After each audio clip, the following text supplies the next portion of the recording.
nous explique, dans Romains 12 et verset 2,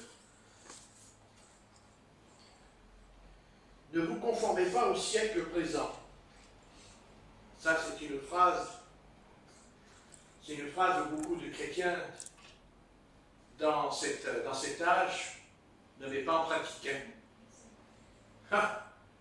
Ne vous conformez pas au siècle présent. On pense que l'apôtre Paul, quand il parle, que ça venait de lui. Mais l'apôtre Paul nous signale toujours, et d'ailleurs il fait toujours la différence, puisqu'il le dira au sujet du mariage, il a dit certaines choses, au sujet du couple.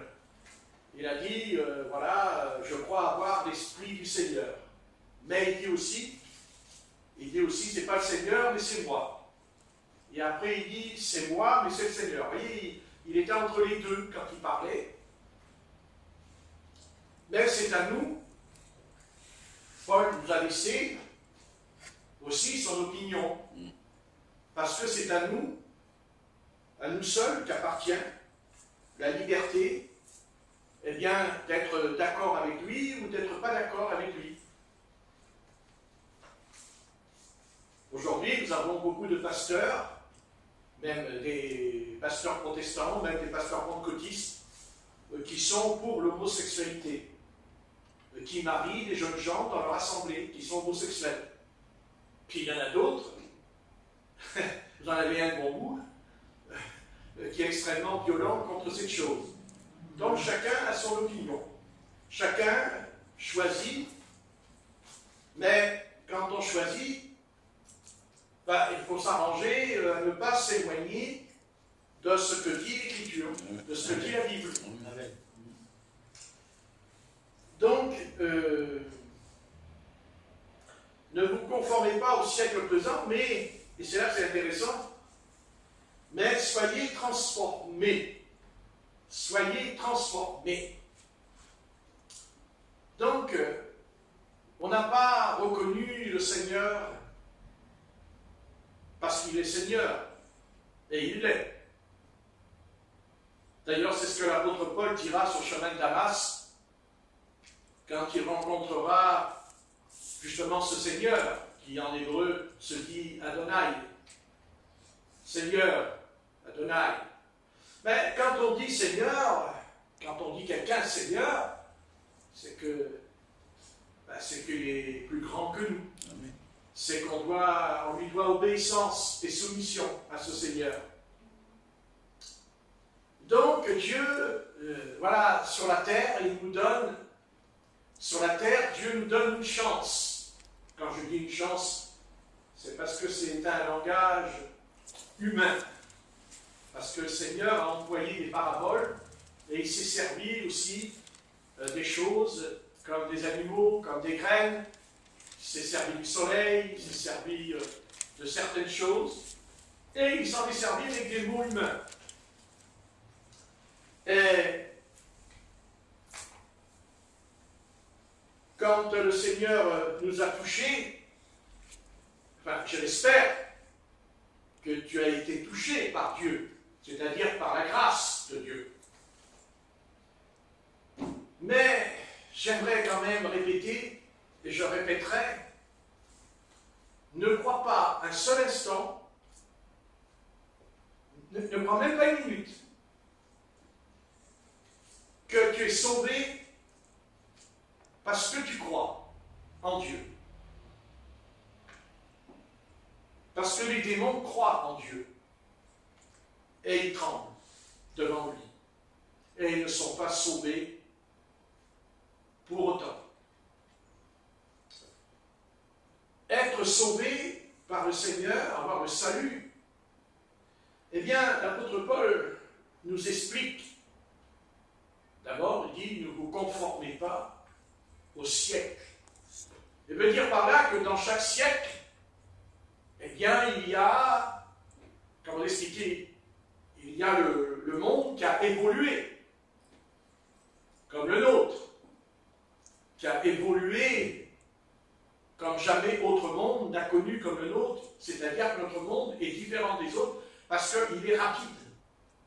parce que le temps est rapide. Et on ne voit pas le temps passer, ce qu'il n'y avait pas dans les autres siècles. Mais nous, tout est une question de vitesse. Et la vitesse qui est dans le monde est en rapport aussi avec le train, avec l'avion, avec la voiture. Les hommes autrefois se déplaçaient à cheval, se déplaçaient en carrosse ou en charrette.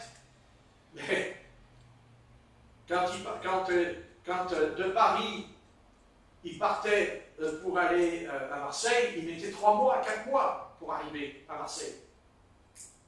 Alors que nous, en 3h30, on est à Paris en 3h30. Combien les rois de France auraient été heureux d'être à Nice en 3h30. Mais il en fallait. Et quand ils partaient en Amérique, ça prenait 3-4 ans. Il restait 3-4 ans sur la mer, et plus même. Car ça dépendait des vents qui soufflent. Donc la vie était plus ralentie. Donc 4 ans plus 4 ans, ça fait 8 ans. Parce qu'ils revenaient. Donc ça faisait 8 ans en moins dans leur vie quand ils revenaient. Donc ils avaient vieilli. Les enfants, quand ils partaient, qu'un enfant il avait 5 ans, au bout de 8 ans, il avait plus 5 ans quand il revenait, son garçon. Il avait grandi. Il ne l'a pas vu grandir, mais il le reverra, mais grandi. Tandis que nous, c'est différent. Nous, c'est pas pareil.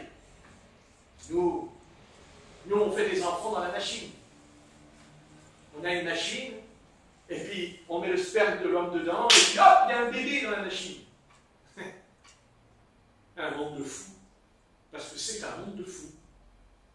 Parce qu'on est fou. Et c'est pour ça qu'on est malade. Parce qu'on est fou. Et cette folie, comme le dit la parole, la folie du monde. La folie du monde. Et cette folie conduira l'humanité à la catastrophe. Conduira l'humanité vraiment à quelque chose qui va mal se terminer. Et même Dieu, avec ce monde moderne, on a le frigo, on a la télévision, on a le smartphone, on a le portable, enfin, bon, on a même des skis, on a même des luges. Faire de la luge au Vieux-Port, c'est un peu compliqué. Enfin bon, il y en a qui font de la luge dans la tête. Alors, bien aimé, tout ça, ça va vite. Et regardez, nous-mêmes, l'année, on est à moitié. Et on n'a rien vu. On n'a rien vu. Parce qu'on va bientôt être en 2025. Dans 6 mois. Ou 7 mois, on va être en 2000, c'est vite fait. Et en fait, ça va tellement vite qu'on ne peut plus contrôler. On n'arrive plus à contrôler ou à se contrôler. Et dans l'univers, quand Dieu a créé le monde, il a pris le contrôle. Il contrôle le monde. Mais l'homme est tombé. Il est tombé, il a chuté. Il est tombé, il s'est cassé la figure. Et en tombant, bien sûr, il se relève, mais il est infirme. Il est malade. L'homme n'est pas guéri. Parce que quand l'homme est tombé dans le péché, bon, bien sûr, il n'est pas tombé du 3e étage, il n'est pas tombé du haut d'une montagne, Adam. Il est tombé, et quand il est tombé, il ne s'est pas rendu compte qu'il s'est fait du mal, il s'est fait beaucoup de mal en lui. Et le mal qui est en lui, mais qui est en nous aussi, puisqu'on descend du premier Adam. Le mal en nous, il disparaît grâce au second Adam, qui est Christ en nous. Mais en attendant, nous portons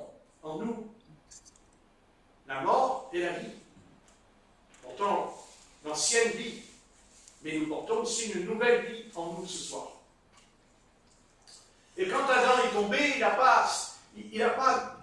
n'a pas calculé les conséquences de son péché. Parce que quand il est tombé, il n'a pas réalisé que cet homme-là qui tombe, eh bien, il est irrégénéré.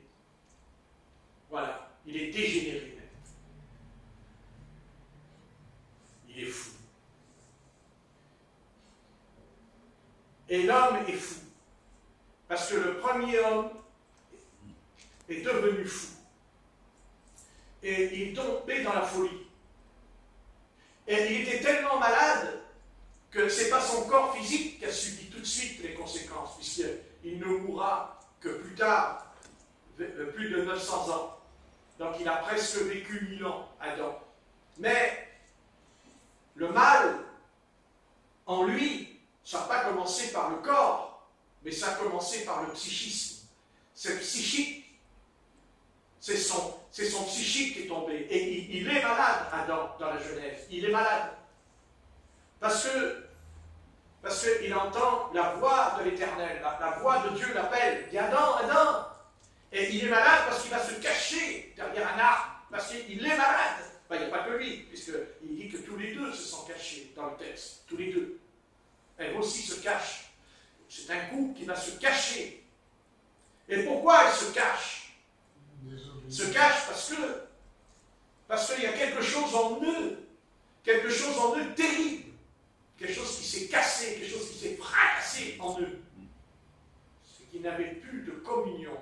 Ils n'avaient plus de communion avec leur Père Céleste. Ils n'en avaient plus. Ils sont nés.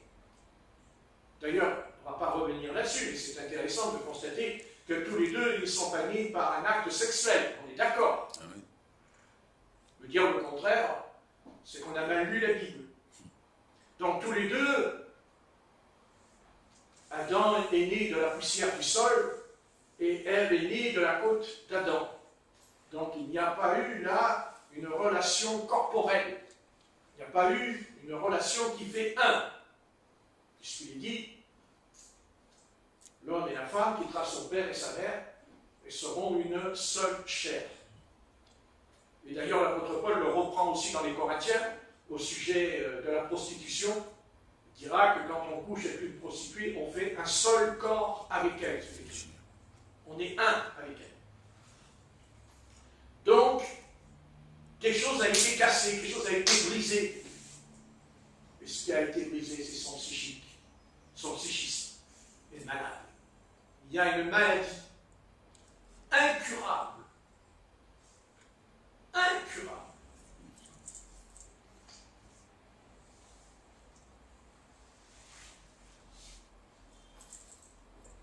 Et ce qui rend l'homme malade, ce qui fait qu'il est malade, et c'est Adam qui le dira,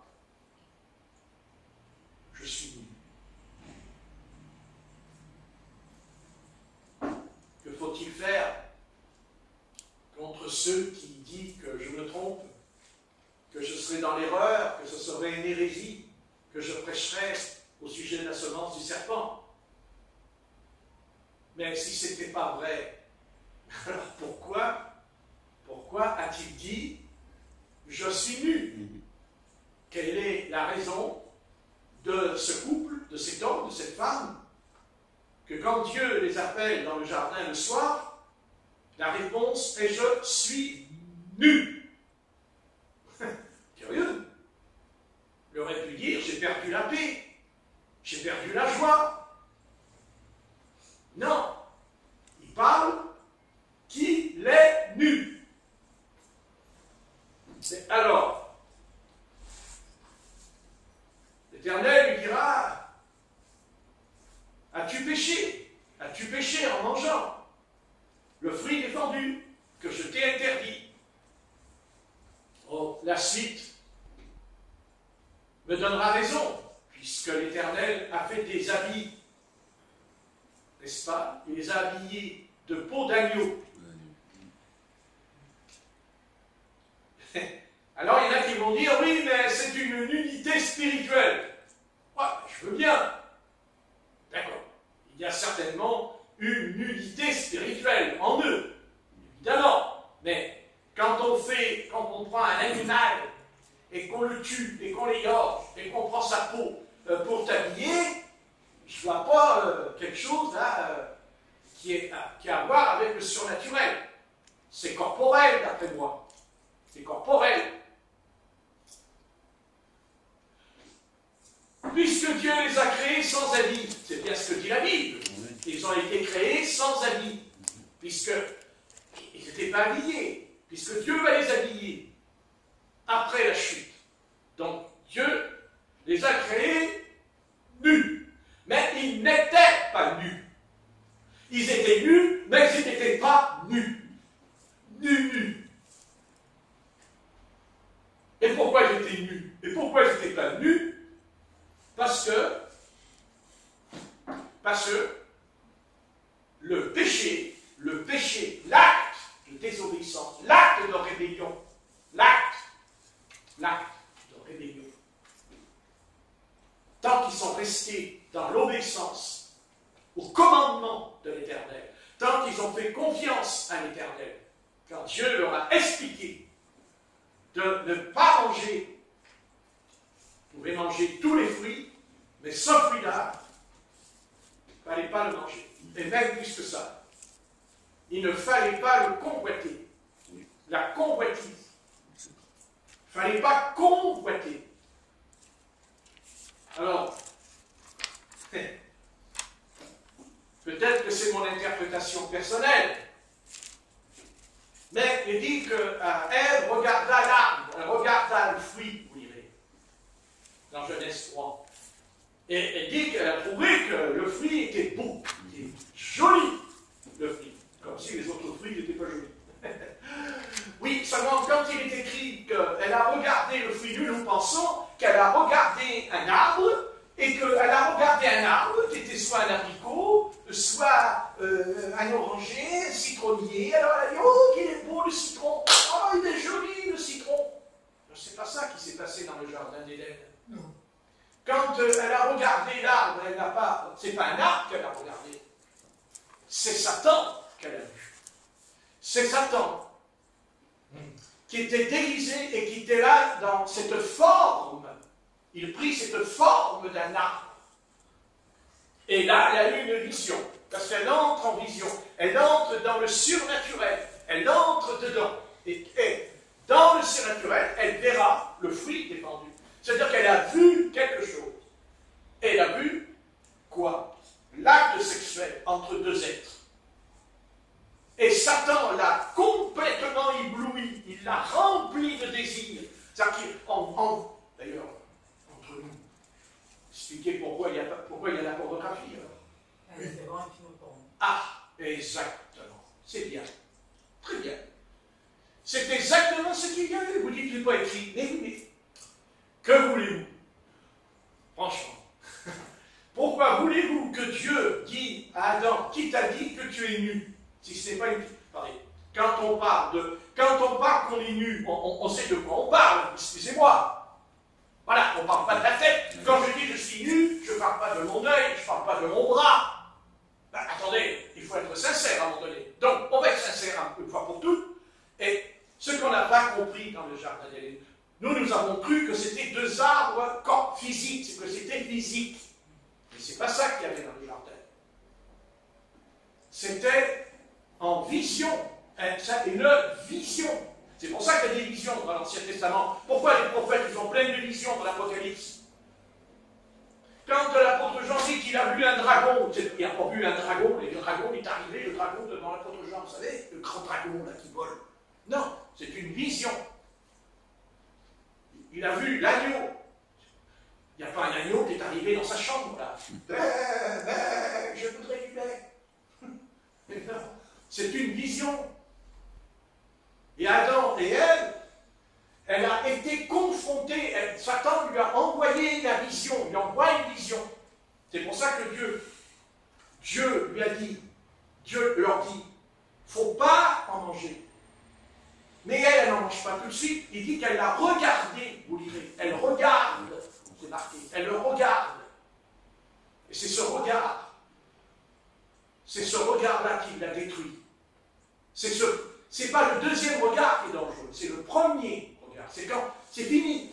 que vous avez mis le premier regard sur le sang, vous rentrez dans la tentation. D'ailleurs, le Seigneur le dit dans la prière quand vous priez. Ne nous induis pas en tentation. Et il dit de prier, pas quand on est tenté, de prier avant d'être tenté, dans le texte de Matthieu, au chapitre 5 ou 6. Amen. D'accord? On est d'accord là? Amen. Voilà. Donc elle a eu une vision, et elle a vu ce qu'il ne fallait pas qu'elle voie. Elle a vu ce que Dieu ne voulait pas qu'elle voie. Adam ne l'a pas vu, c'est elle qui l'a vu, parce qu'il dit c'est elle qui a été séduite, dit l'apôtre Paul dans l'Épître aux Corinthiens. Et elle a vu des choses que Dieu ne voulait pas qu'elle voie. C'est Satan qui lui a montré, c'est le serpent, il lui a envoyé la vision. Il l'a envoyé vers ce fruit défendu. Et elle tombe. Elle tombe parce qu'il était beau et agréable à la vue. Voyez, et elle tombe. Et d'ailleurs, dans Ézéchiel 28, c'est écrit au sujet de Satan, prince de Tyr, tout ça, il dit par ta beauté, tu as séduit les nations. Par ta beauté. Non pas par ta laideur, par ta beauté. Même au sujet de Jérusalem, il dit Jérusalem, par ta beauté, tu as eu des amants. Par ta beauté.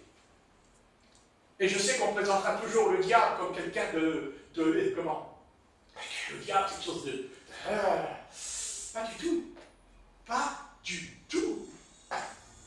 Pas du tout. C'est pas ce qu'enseigne la Bible. Le diable est un être qui peut vous apparaître d'une beauté énorme. C'est certain. D'ailleurs, c'est ce qu'il va faire bientôt. C'est ce qu'il va faire.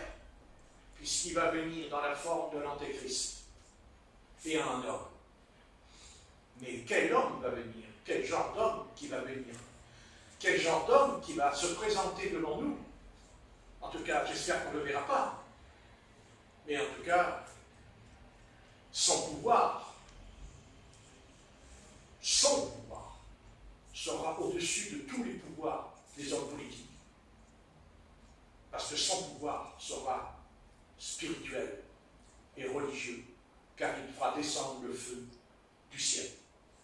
Donc, vous voyez, c'est très clair. Les choses sont très claires. Donc, si elle n'avait pas combattu, si elle n'avait pas regardé cette vision que Satan lui a envoyée, d'où de là est la pornographie. Car pourquoi? Pourquoi que ce n'est qu'à partir du début du XXe siècle qu'est apparue la pornographie, qui est en rapport avec la vitesse du temps. Les trains, les usines, les avions, parce qu'il n'y avait pas d'avion non plus. Ça a commencé d'abord par des montgolfières, ça a commencé d'abord par des ballons qui sont montés en haut. D'abord, en premier, c'était ça qu'il y avait. Mais la vitesse.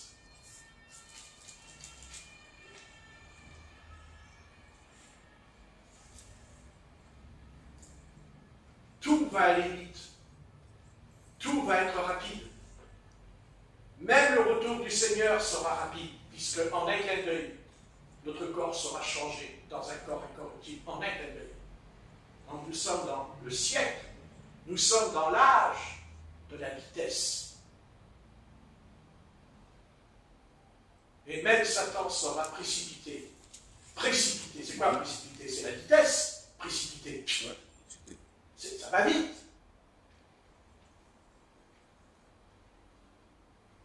Alors, comment éviter tout ça? Comment ne pas se faire avoir? Eh bien, on l'a lu. Il nous dit, ne vous conformez pas au siècle. Ne vous conformez pas. C'est-à-dire, eh bien, ne vivez pas dans le péché comme les habitants de la terre. Ne pratiquez pas le péché comme eux. Ne pas se conformer, ça veut dire ne pas vivre comme eux, ne pas faire comme eux. Amen.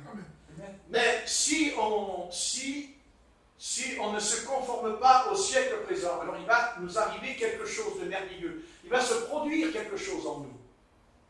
On n'aura pas seulement le nom de chrétien, on n'aura pas seulement le nom de pasteur, d'évangéliste, de docteur, de prophète, c'est pas ça qui se passe. c'est mais soyez transformés. Transformés. Ah, voilà la chose. La chose importante pour chacun de nous ce soir ici. Est-ce que Dieu m'a transformé? Est-ce que Dieu m'a changé? Parce que transformer, quand on transforme quelque chose, ça veut dire qu'il y a un renouvellement. Un renouvellement. Et c'est ce que dit le texte. Soyez transformés par le renouvellement de l'intelligence, afin que vous discerniez quelle est la volonté de Dieu, ce qui est bon, agréable et parfait. Mais comment être transformé? Il y a un homme qui était très religieux dans l'Évangile. Ça se trouve dans l'Évangile de Jean. Au début de l'Évangile de Jean, il y a un homme qui est très religieux. Il s'appelle Nicodème. Et il voulait rencontrer le Seigneur. Alors il l'a rencontré. Et quand il arrive devant le Seigneur, toujours la même histoire, hein? Toujours le même refrain, toujours la même musique, comme aujourd'hui. Je sais, nous savons que tu es un docteur venu de Dieu, que tu es un prophète, que les miracles que tu fais, c'est parce que Dieu est avec toi, parce que tu ne vis pas dans le péché. Enfin bon. Par contre, il ne lui a quand même pas dit comme Nathanaël, parce qu'il y a une phrase qu'il ne lui a pas dit comme Nathanaël. Il ne lui a pas dit tu es le roi des Juifs, par contre. Parce que Nathanaël, il a dit je sais, tu es le roi des Juifs. Il a dit. Ah oui, mais à l'époque, c'était énorme, roi des Juifs. Parce que Jésus a commencé à peine son ministère et il rencontre Nathanaël. Et le Seigneur lui dira, je t'ai vu sous le figuier. Je t'ai vu sous le figuier. Voici un Israélite dont le cœur est droit. Et l'autre il dit, tu es prophète. Mais tu es le roi des Juifs.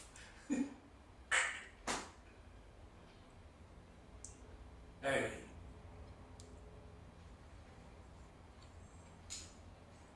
Il faut que tu saches que Dieu te voit quand même. Dieu nous voit. Amen. Même ce qu'on fait dans notre chambre, quand on est dans sa chambre fermée, on croit que Dieu ne nous voit pas. Mais Dieu nous voit. Dieu nous voit. Il te voit, Dieu. Et il t'entend aussi. Mais il te voit. Ce soir, Dieu, il nous voit là. On pense qu'il nous voit vraiment.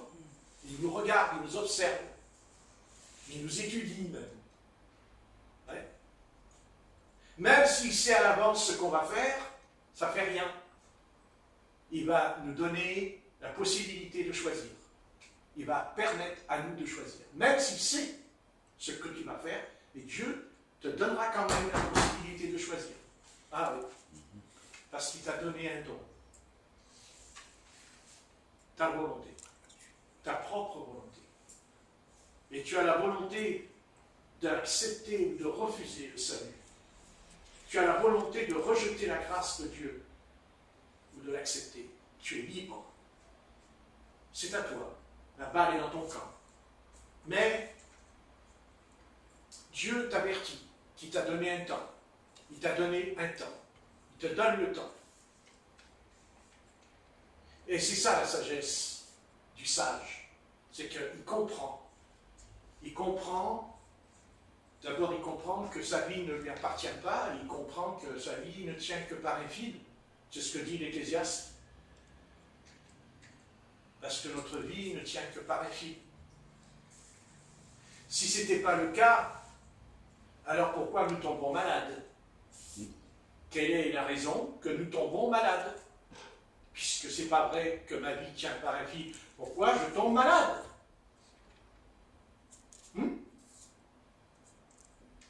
Mais nous pensons que parce qu'on est malade, on va partir avant tout le monde. Mais c'est tout le contraire des fois. Parce que Dieu n'a pas besoin qu'on soit malade pour nous reprendre. Dieu, il me reprend ce soir s'il veut. Dieu peut me reprendre là maintenant, là. Je peux tomber par terre avec vous, là. Mon esprit, je tombe, mon esprit, il va traverser la pièce, il va monter au-dessus de vous. C'est fini. Je m'en vais. Je m'en vais pour la maison, là-haut. Mais maintenant, Dieu aussi envoie la maladie, permet la maladie. Justement pour nous mettre en garde, pour nous avertir. Pour faire attention. Dieu nous avertit. Dieu nous avertit toujours. Il n'y a pas chez Dieu. Dieu n'est pas un traître. Dieu ne trahit personne. Personne. C'est un être qui ne trahira jamais. Jamais Dieu ne trahira une âme.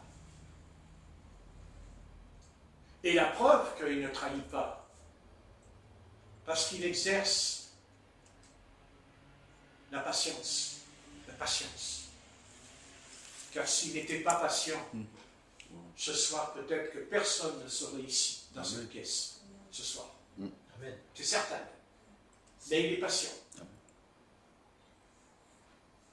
Dieu est patient. Dieu nous donne un temps. Dieu nous donne un temps. Et le fou, l'homme fou, l'être qui est fou, c'est celui qui ne comprend pas ou qui ne veut pas comprendre que le temps ne joue pas en sa faveur, parce qu'il ne contrôlera jamais le temps. Personne ne contrôle le temps.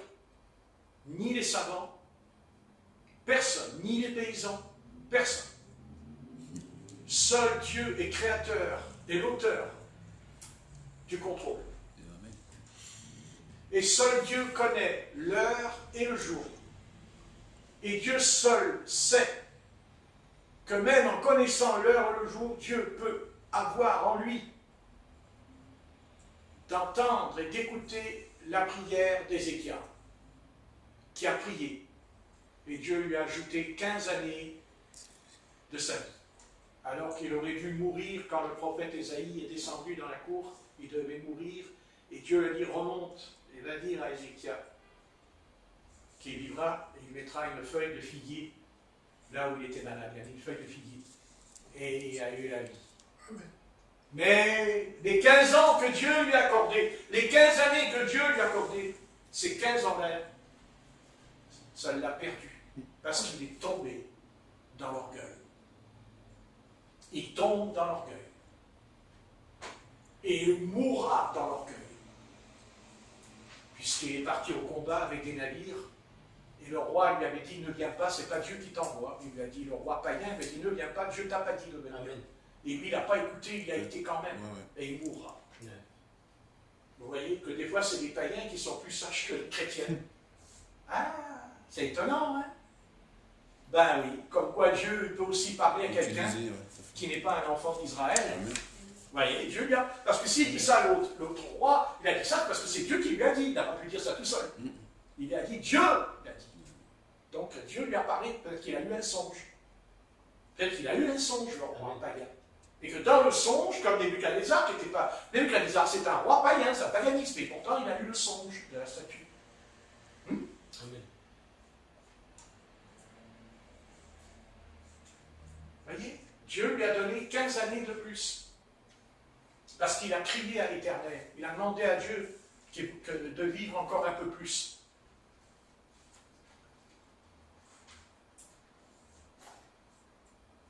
Mais si Dieu ne lui avait pas accordé ces 15 années, il ne serait pas tombé. Mais non. Et il tombe. Mais pourquoi aussi Dieu lui a accordé ces 15 années? Je vais vous dire pourquoi. Parce qu'en fait, il était orgueilleux. Il y avait de l'orgueil en lui. Bien sûr. Il n'a pas reçu l'orgueil parce qu'il a vécu 15 années de plus. Non. Pas du tout. Il avait l'orgueil. Mais cet orgueil n'est pas sorti de lui. parce qu'il n'y avait pas des circonstances qui le permettaient de sortir de lui, mais il l'était. Et Dieu lui a donné une seconde chance et il va le mettre à l'épreuve pour voir si oui ou non il va rester dans l'humilité. De lui, est-ce qu'il va être humble? Dieu a voulu voir ce qu'il allait faire. Parce que Dieu savait qu'il y avait des choses en lui qui tournaient pas rond. Et Dieu, il n'a pas repris, il a dit qu'il va mourir. Et Dieu, il change d'avis. Parce que Dieu a dit, je ne veux pas le laisser rentrer dans le Hadès, je ne veux pas qu'il aille dans le séjour des bienheureux, avec cet orgueil, avec cette faiblesse en lui. C'est pour ça qu'il est écrit, soyez renouvelés, transformés. Renouvelés, transformés. Et sachez que la chair et le sang n'entrera jamais, jamais n'entrera dans le royaume des cieux. Jamais. Ah non. Seul l'homme d'esprit, l'homme esprit rentrera. Pourquoi? Parce que c'est l'homme d'esprit, c'est le seul qui a l'esprit de la vie éternelle en lui, parce qu'il est transformé, parce qu'il est changé. L'ancien Adam, non, il est de la terre. L'ancien Adam, il est poussière, il est né de la terre. Et ce qui est né de la chair est chair. Donc il faut être né de nouveau, c'est-à-dire né de l'Esprit Saint, né d'esprit d'en haut.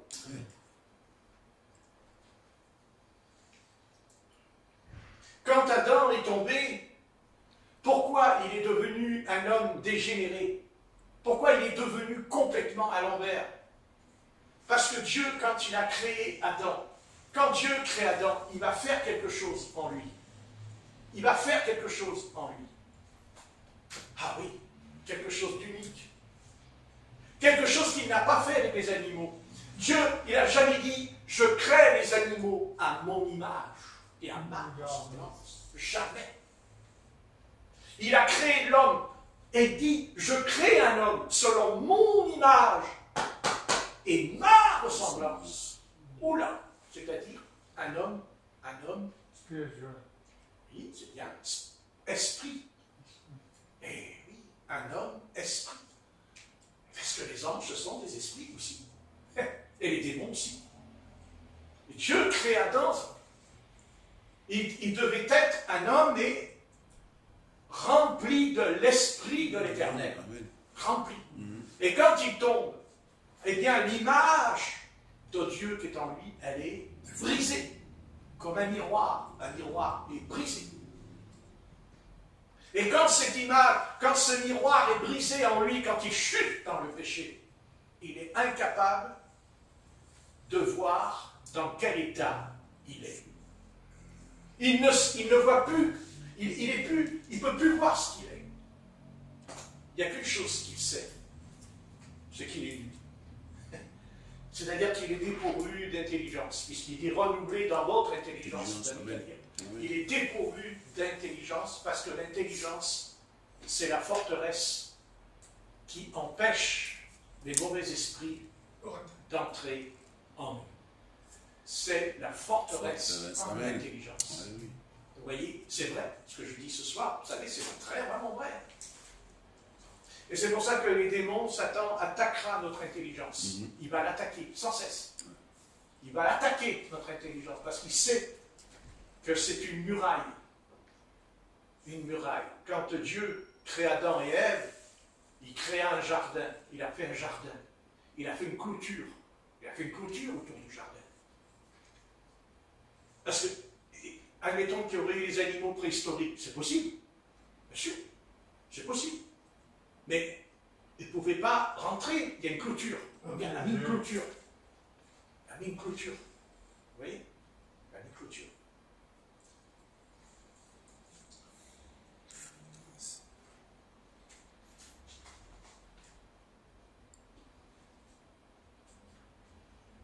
Mais on peut sauter la clôture. On peut la sauter. On peut sauter par-dessus la clôture pour aller faire un petit tour. Voir ailleurs, si c'est mieux. Parce que Satan fera toujours le contraire de ce que Dieu veut. Car Satan nous dira, mais tu ne vas pas, tu n'es pas libre, tu es enfermé, tu souffres. Oh, mais qu'est-ce que tu souffres?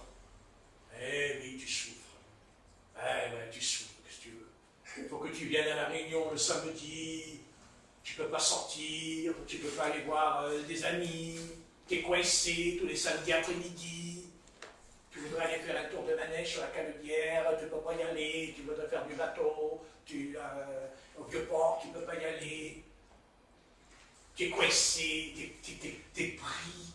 On peut faire que notre âme s'honorer que le Seigneur Jésus. Amen. Hein? On est coincé, hein? On est coincé. Oh, quelle souffrance psychique! Je ne peux pas sortir comme je veux le samedi. Heureusement que Patrick, il ne fait pas le culte tous les jours. Hein?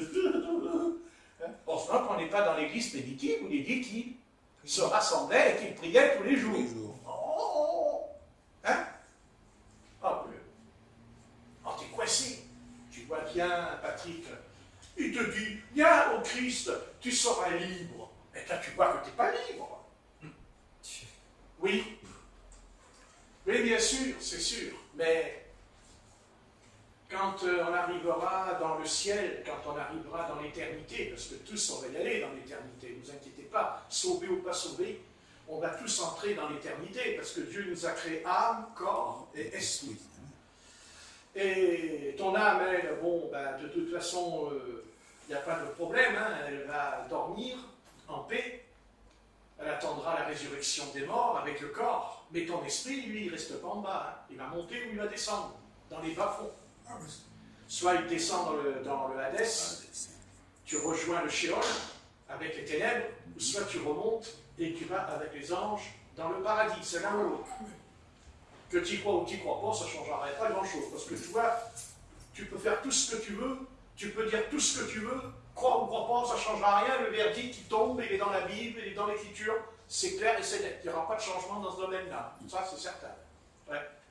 D'ailleurs, ceux qui sont en enfer, ils aimeraient bien revenir pour nous le dire. Vous voyez, de ne pas venir dans cet endroit. Parce que ça, j'en suis sûr qu'ils voudraient nous le dire de ne pas venir ici. D'ailleurs, c'est ce qui s'est passé dans la parabole de Luc au chapitre 16. Amen. Hein? Il dit, envoie mes frères pour leur dire, Moïse, il dit, envoie Moïse et tout ça. N'est-ce pas? Hein?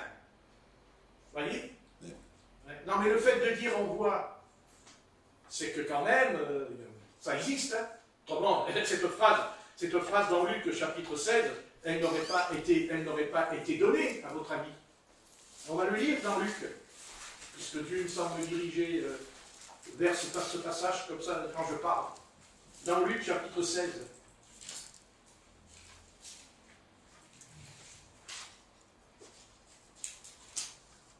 Luc 16.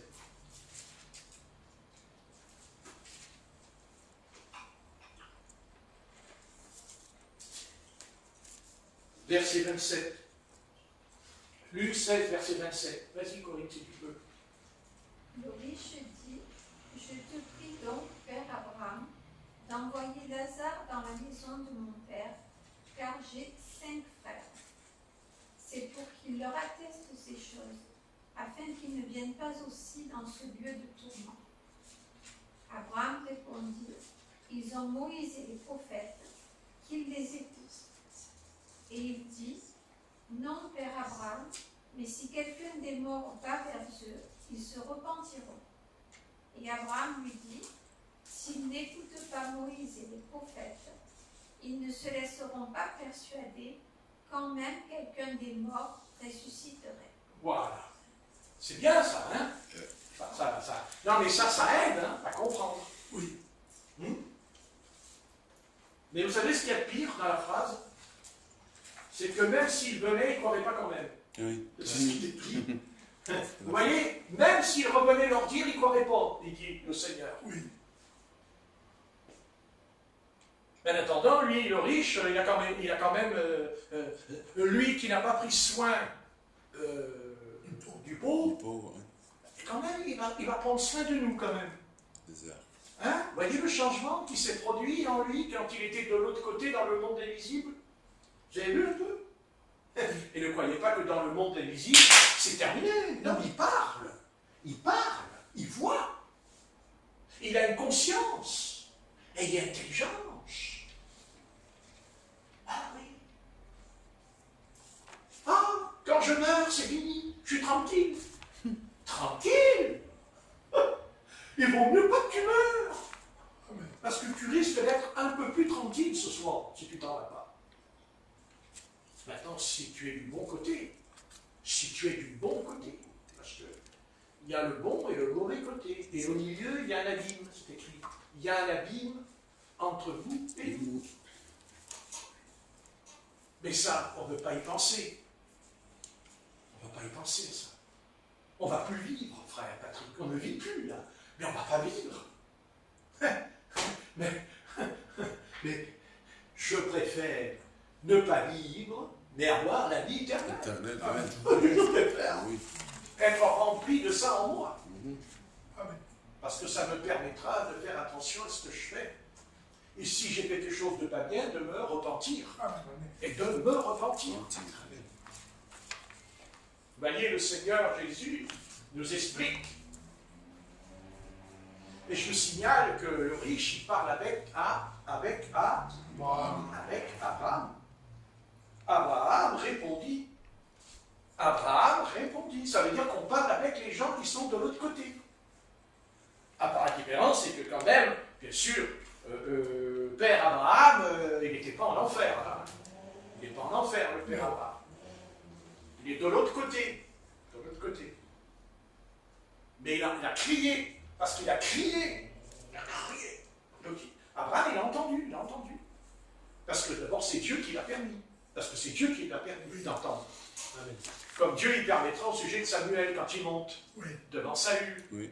Avec la magicienne d'Endor. C'est Dieu qui l'a permis. Puisque Dieu nous interdit de consulter les morts. Oui. Mais Dieu l'a permis. Mais n'empêche pas que s'il n'y a plus rien après, alors pourquoi le roi Saül a dit c'est Samuel qui est monté? Quand elle lui a dit je vois un Dieu enveloppé d'un manteau. Je vois un vieillard qui est un Dieu. Elle dit, vous voyez? Ah! On va réfléchir, hein? Alors tâchons de bien nous conduire sur la terre, tâchons de bien se conduire, de faire tout ce qu'on peut. Si on ne peut pas, bien, on crie au Seigneur et il va nous transformer, c'est écrit, transformer. Il va nous changer. Et c'est pour ça qu'on ne peut pas rentrer dans le royaume des cieux si on n'est pas à l'image de Dieu. On n'entre pas. Mais cette image va être restaurée, rétablie. C'est Christ. Christ est en nous et l'image du Dieu invisible, le Fils parfait. Amen. Amen. C'est l'image.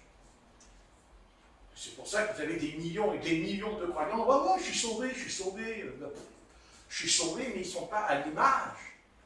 Et l'apôtre Paul, bien sûr, il va un peu nous expliquer quelle image nous devons avoir sur la terre. Comme quoi, c'est la preuve qu'on ressemble au Seigneur. Eh bien, il le dit. Il dit, je veux que les femmes s'habillent décemment. Et dit que les femmes portent des cheveux longs parce que c'est un voile qui leur a été donné quand elles prient. L'apôtre Paul parle aux hommes qui doivent marcher dans la sainteté. S'il n'y a pas tout ça en nous, il n'y a pas l'image du Christ. Amen.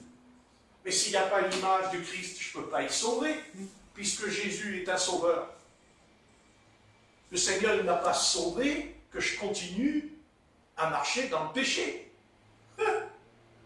Ce n'est pas un sauveur. C'est un sauveur parce qu'il est venu nous sauver de notre état, de ce que nous sommes dégénérés. Dégénérés, comme tout à l'heure dans la rue. Tout à l'heure, c'est ça qu'il y a dans la rue. Ben oui. Amen. Et les hommes politiques sont dégénérés. Mais bien sûr, ils disent « Ah oui, mais ils ont été à l'ENA, ils ont fait des études. » What? Ah ben, mais après, on regarde la vie qu'ils mènent dans leur vie privée. C'est des hommes politiques, mais ils sont homosexuels. Ah, c'est des hommes politiques. Ah, ben oui, il faut voter pour eux. Ah ouais, voter pour eux. Ah, parce que moi, je vais voter pour un homosexuel. Moi, je vais aller Non, mais moi, je vais aller voter demain, sachant que c'est des homosexuels. Et vous voulez que Dieu me dise qu'il m'a sauvé, alors que la Bible dit que ceux qui commettent ces choses et qui les approuvent, dignes de mort. Moi, j'ai pas envie de mourir. Puis il va savoir après que je ne vais pas mourir quand je mets le papier. D'un coup, je tombe par terre quand je mets le papier, digne de mort. Hein? Mais c'est vrai. ça, c'est pas l'ancien Patrick qui a parlé tout à l'heure, là, maintenant. C'est le nouveau qui parle. Hein, c'est pas le même. Parce que c'est Christ qui parle là, maintenant. Amen. Voilà. Maintenant, le Seigneur nous appelle à prier pour tous les pécheurs. Amen. Car nous ne savons pas, nous ne savons pas qui est prédestiné. Nous, on ne le sait pas. Et on n'a pas de savoir. C'est pas, Dieu ne nous dira pas qui est prédestiné et qui ne l'est pas. Amen. Mais il nous dira de prêcher à tous les pécheurs. Prédestinés ou pas. Amen. Ça ne nous appartient pas. Nous, on n'a pas cette science et Dieu ne nous la donnera jamais, cette science. Parce qu'on ne prêcherait plus après. On ne prêcherait plus. Admettons, moi je rencontre Georges et Dieu me dit, oh, il n'est pas prédestiné. Oh, ben allez, au revoir. Je m'en vais. Je m'en vais. J'ai ma conscience tranquille. Il n'est pas prédestiné. C'est le Seigneur qui m'a dit, il n'est pas prédestiné. Je n'ai pas la peine de lui donner un évangile. À quoi ça sert? Parce qu'il n'est pas prédestiné. Hein? Je te laisse dans ton bourbier. Ben c'est faux. Je dois prêcher. Amen. Et pourquoi? Parce qu'en prêchant, peut-être que lui, au fond de lui, il peut y avoir un sursaut au fond de lui, comme un Ninive, Amen. comme un Ninive. N'est-ce pas? Amen. Alors on doit annoncer Christ, on doit prêcher la bonne nouvelle. Et pas ça seulement, mais on doit prêcher avec la puissance du Saint-Esprit. Saint-Esprit. Et être accompagné par des dons spirituels. Hein, c'est ce que dit l'apôtre Paul dans l'Épître aux Romains, au chapitre 1. Qu'est-ce qu'il dit Paul au chapitre 1? Quand Paul a demandé à comparaître devant César, donc il partira pour aller à Rome. Et au chapitre 1, si je ne me trompe pas,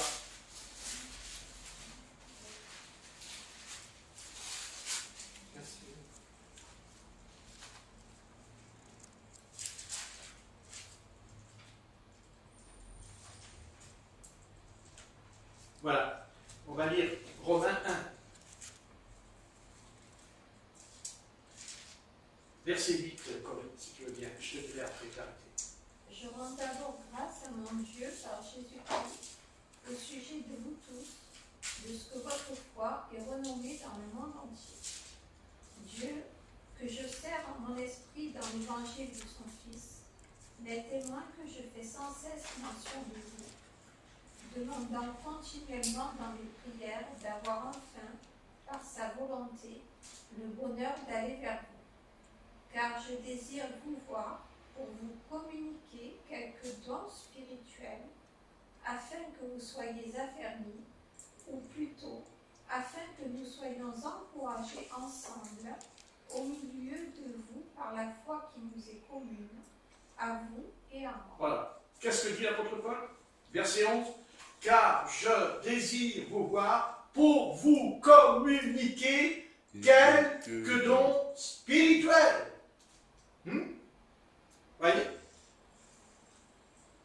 Il ne dit pas, l'apôtre Paul, il ne dit pas, Jésus-Christ va vous communiquer des dons. Il a dit, lui, c'est marqué, lui, pour vous communiquer, pour vous donner.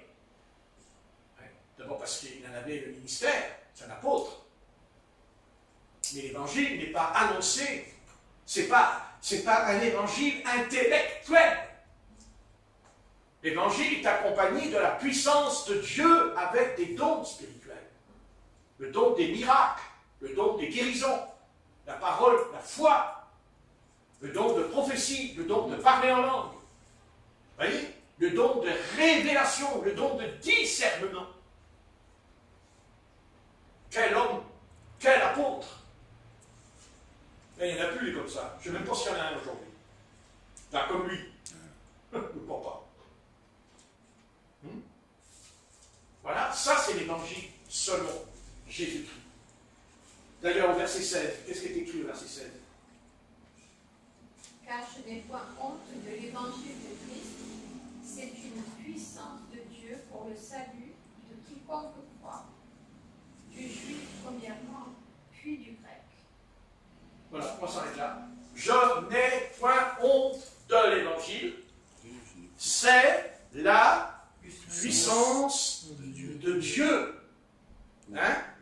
le salut de quiconque croit. Il n'est pas écrit prédestiné là. Il dit quiconque. Quiconque croit. La puissance de Dieu. La véritable Église de Jésus-Christ peut traverser le désert. On peut avoir le désert.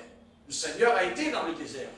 Israël a été dans le désert. Élie a été dans le désert, mais il n'est pas resté dans le désert. Il est ressorti, mais avec quelque chose de Dieu en lui. Quand Dieu nous envoie dans le désert, c'est comme l'épreuve. Une épreuve, c'est le désert. Le monde va dans le désert, mais il va récolter quoi? Le diable. Parce que le diable, il était dans le désert de Judée, quand il y avait le Seigneur aussi, qui était dans le désert. Ils étaient tous les deux dans le désert. Mais la seule différence, il y a une différence, c'est que le Seigneur, lui, quand il sort du désert, il dit quoi? Il a reçu une puissance, vous lirez. Et cette puissance s'appelle le Saint-Esprit. La puissance du Saint-Esprit. Ça ne veut pas dire qu'il n'y avait pas l'Esprit. Puisqu'il est écrit qu'il est conduit par l'Esprit dans le désert, dans Luc 4. Oui. Mais quand il ressort, quand il a jeûné, prié, il reçoit la puissance du Saint-Esprit. Tant que cette puissance n'est pas, la puissance, elle n'est pas entrée encore en lui, mais quand elle descend, quand il reçoit cette puissance, alors il dit au paralytique, lève-toi et marche. Il dit au démon dans la synagogue, sors de cet homme.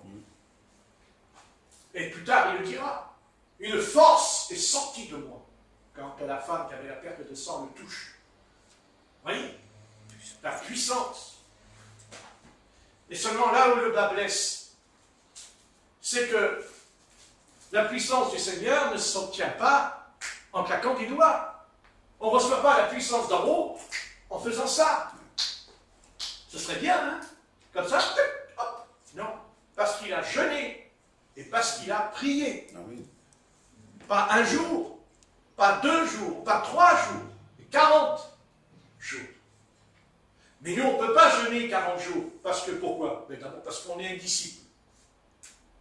Et que le disciple n'est pas plus grand que son maître. Donc je ne peux pas être plus grand que mon maître. Je ne peux pas. Mais je peux jeûner, peut-être 40 jours, mais éparpillé. Éparpillé dans l'année. Ah, vous n'avez pas pensé à ça.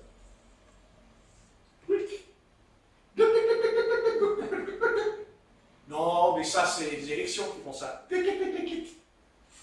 voyez? C'est bien beau, les belles Bibles. Non, mais c'est bien joli, les belles Bibles. C'est joli, les belles paroles dans la Bible. Mais ça ne se passe pas comme ça. Ah non. On n'a pas de prix à payer pour être sauvé. C'est gratuit. Le salut, il est gratuit. Mais la puissance du Seigneur, ah non. Non. Heureusement que Dieu ne nous donne pas la puissance sans qu'on ait passé par le jeûne et la prière, parce qu'on ne se sentirait plus. Oh, on ne se sentirait plus, vous vous rendez compte? Non, Dieu nous envoie dans le désert. Il va nous purger dans le désert. Parce que c'est dans le désert qu'il purifie aussi, le Seigneur. Ce n'est pas que le sang qui purifie. C'est le test, l'épreuve, la tentation. Eh oui. D'ailleurs, si Adam et Ève n'étaient pas tombés dans le péché, alléluia, ils auraient eu des enfants. Mais quel genre de gosses qu'ils auraient eu? Oh, ils auraient eu des enfants à l'image de Dieu. C'est-à-dire, comme le Fils de Dieu, le Seigneur Jésus-Christ. Oh. Mais avant que Dieu leur accorde ce grand miracle, avant que Dieu puisse descendre dans le sein de Ève et lui accorder cette chose extraordinaire, que Dieu soit béni, il l'a fait, et Dieu soit béni, alléluia, il l'a fait, il est descendu dans une jeune fille, alléluia, qui s'appelle Marie, il est descendu en elle, alléluia. Oui, mais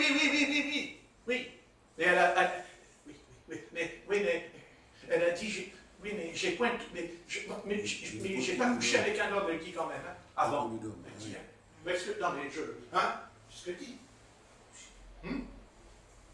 La semence du serpent. Du serpent, ça n'existe pas. Ah oui? Alors pourquoi Marie, elle a dit, mais moi, je n'ai pas connu d'homme, quand l'ange Gabriel lui a dit, tu es enceinte? Ah non? Oh! La semence de Dieu! La semence de Dieu! Mais c'est pas la semence de Dieu qu'elle a reçue. Non, elle a reçu la semence du serpent. Et elle aura un enfant. Il s'appelle Caïn. Et qui est un meurtrier. D'accord? Mais d'accord, meurtrier. Et qu'est-ce que dit Jésus au sujet du diable? C'est un meurtrier dès le... Ah, je vois que vous connaissez la Bible, c'est bien ça. J'ai plus besoin de vous envoyer à l'école biblique, c'est bien ça. Et un menteur, bien sûr, le père du mensonge. Et ça, son mensonge. Pourquoi le père du mensonge? Vous n'avez jamais posé la question pourquoi le Christ, il a dit que c'est le père du mensonge? Ben, je vais vous dire. Ben, c'est pas moi qui le dis, c'est parce que c'est l'Esprit de Dieu en moi qui me parle pendant que je prêche longtemps. Hein. Et c'est un menteur, parce qu'il a pu croire à Adam que Caïn était son fils. C'est ça qu'il a fait. Il a dit, mais c'est ton fils.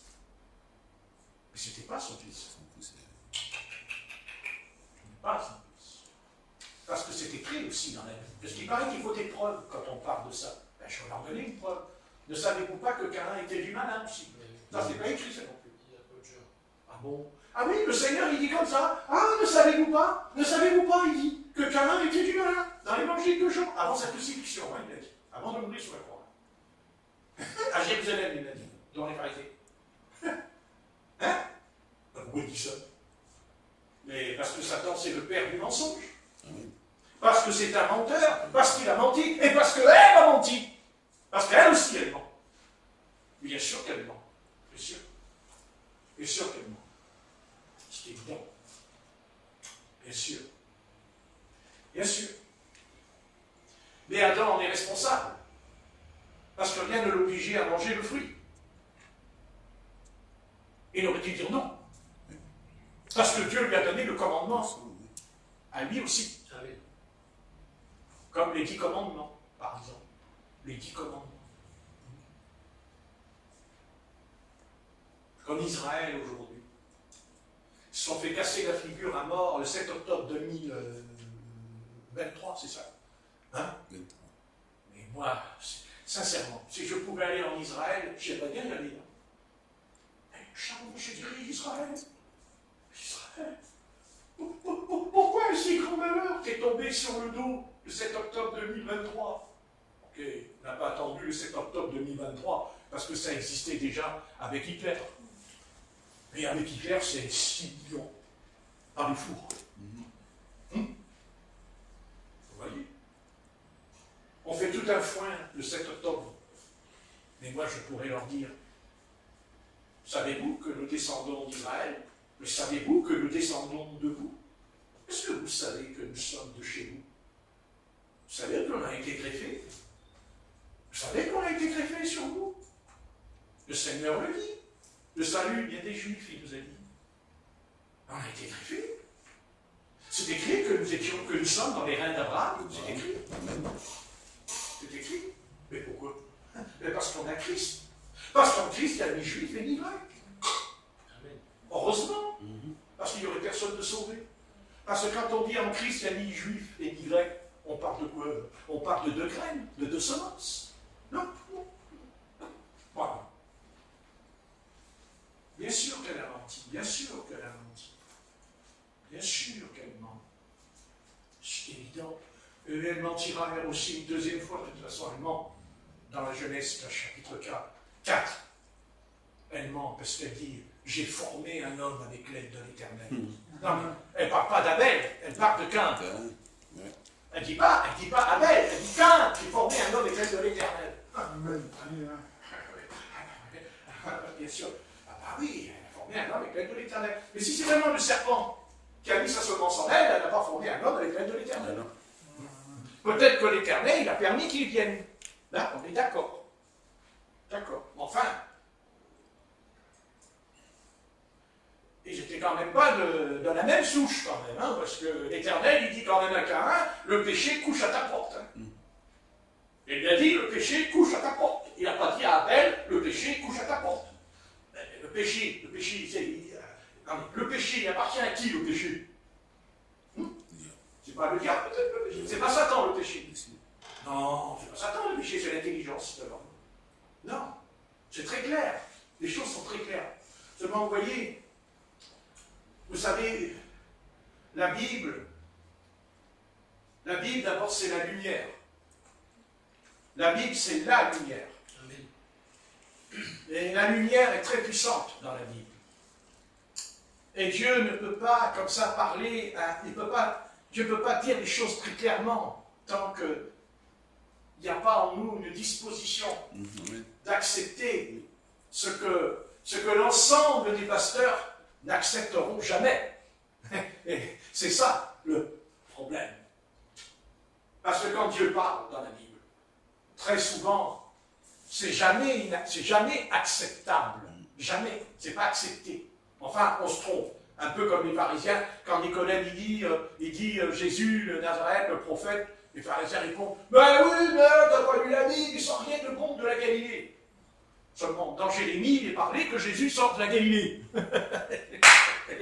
Vous croyez qu'il ne le savait pas? Vous pensez qu'il ne savait pas qu'il sortait de la Galilée? Ben oui, il le savait, arrêtez. Il le savait puisque nous on peut le lire.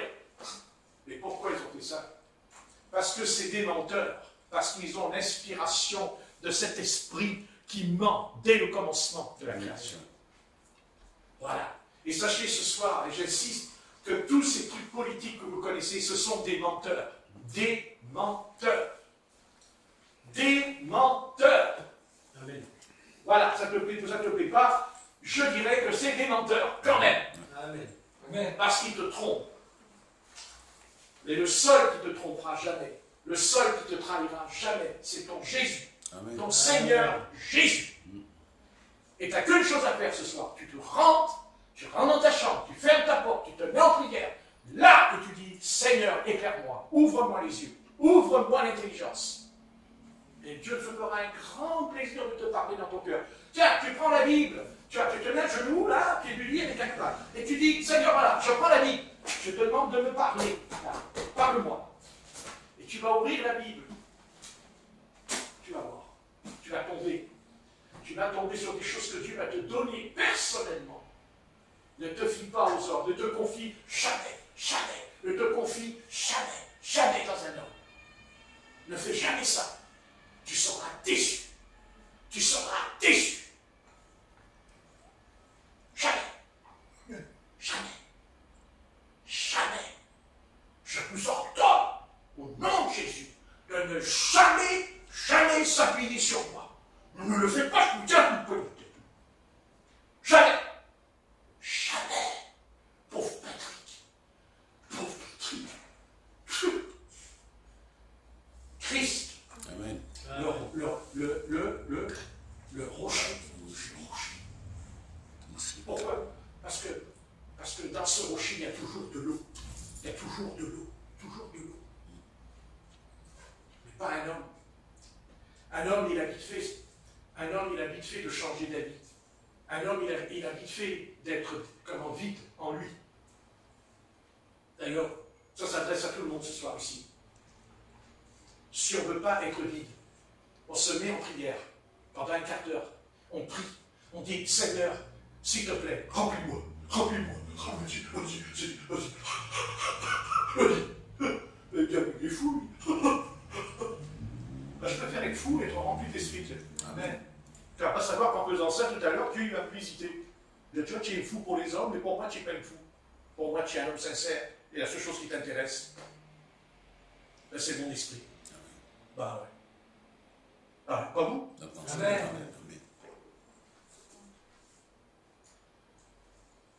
On s'en fout des belles manières.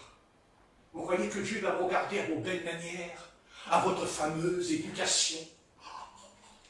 Mais il n'en a rien à faire. Mais qu'est-ce qu'il en a à faire, le maître? Ton éducation, je te l'ai donnée, moi, l'éducation. Tu sais ce que c'est que l'éducation du Seigneur? C'est tes genoux. Tes genoux. Tes genoux. Voilà ton éducation. Ça, c'est ton éducation. Seigneur Père éternel, voilà, je m'approche de toi, Dieu. Je te demande pardon, j'ai péché contre ta face. J'ai été offensé, grand Dieu des cieux. Voilà. Et là, Dieu, il agit. Et quand tu te relèves, eh bien, il s'est passé quelque chose dans ton cœur. Amen. Amen. Amen. Vous êtes d'accord? Amen. Si vous n'êtes pas d'accord, c'est pareil. Allez, au revoir les petits agneaux. Au revoir.